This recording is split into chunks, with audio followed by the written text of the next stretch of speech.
Ang susunod na programa ay rated PG. Patnubay at gabay ng magulang ay kailangan sa mga batang manonood. Pili na ba?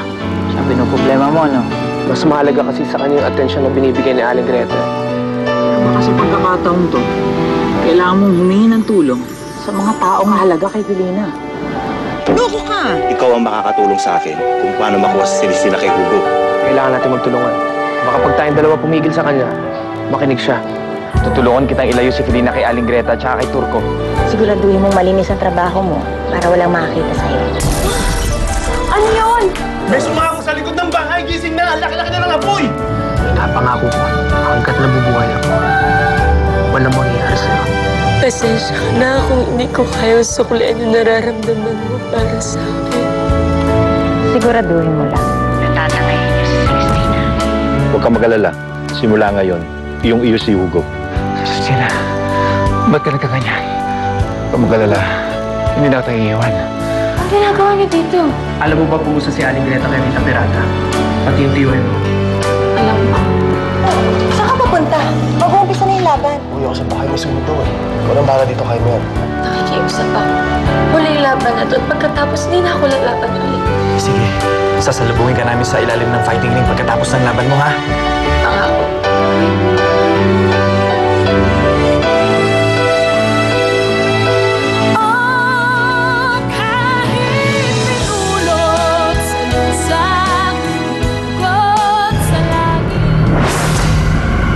Magandang gabi sa inyong lahat, mga kapatid! Ito na, gusto niyo ba magpapakita ng pampihirang laban? Tawagin natin ang unang kalahok ngayong gabi.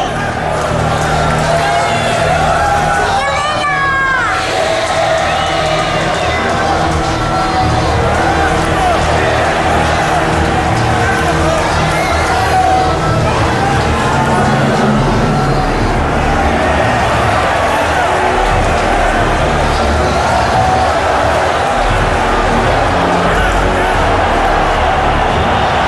Tawagin naman natin ang mga tunggalin ni Felina. Nag-iisang si Rita Peralta!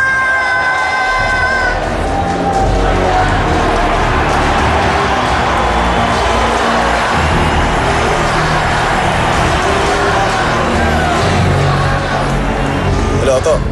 Ano nangyari dyan sa bahay? May sunog daw at mawawala si Celestina.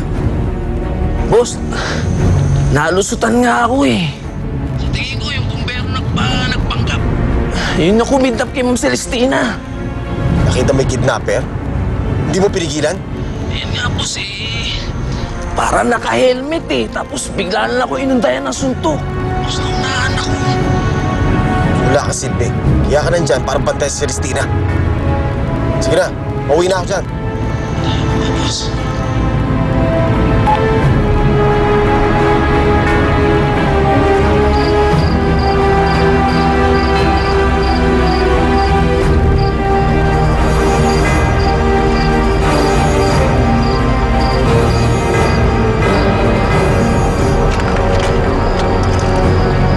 Celestina, anong nangyari sa'yo?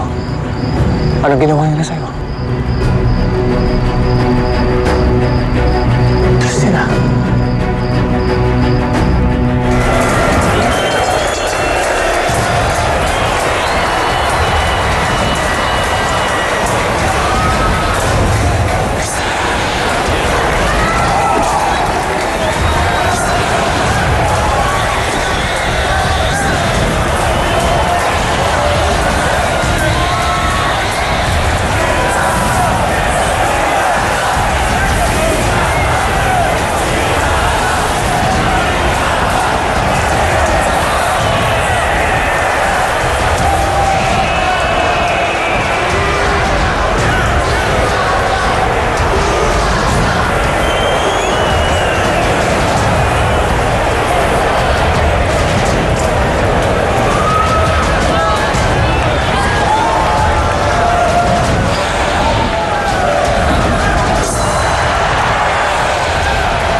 Nandito na ako, Celestina.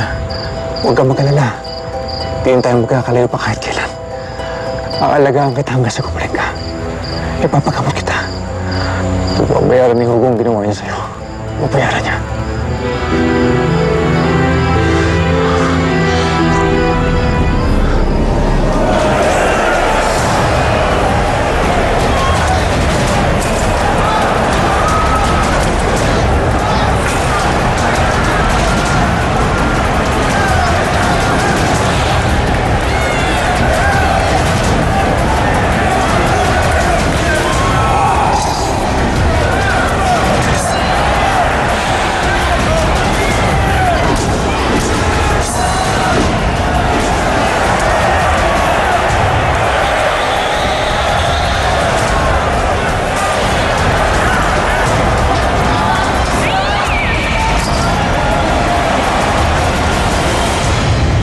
Sir, wala naman hong tagpo ang gasol o explosive.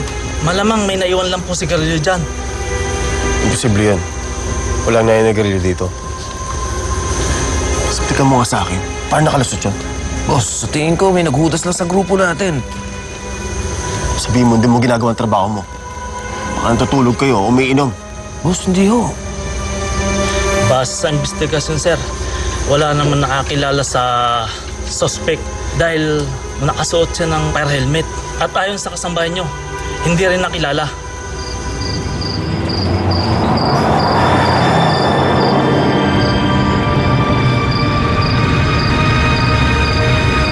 Binalita sa akin ni Ted.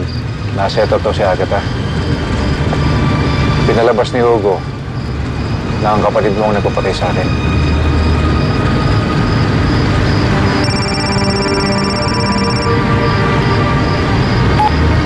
Hello, Ted? Oh, nasaan na kayo? Malapit na kami sa airport. Siguraduhin mo wala na akong sabit yan, ha? Maayos na lahat. Mabuti naman. Tulala si Celestina. Wala akong dalang medical document para patunayang fit to travel siya. Huwag kang mag-alala, naayos ko na lahat. Wala na kayong ibang dadaanan. Dadiretso ko na lang doon sa private plane mo. Salamat. Maraming salamat, Ted. Sige. Dami-dami niyo dito. Walang makapagpaliwanag sa inyo. Walang makapaniwala na isang kayo. Ato, huwag kang titigil sa paghahanap niya kay Celestina.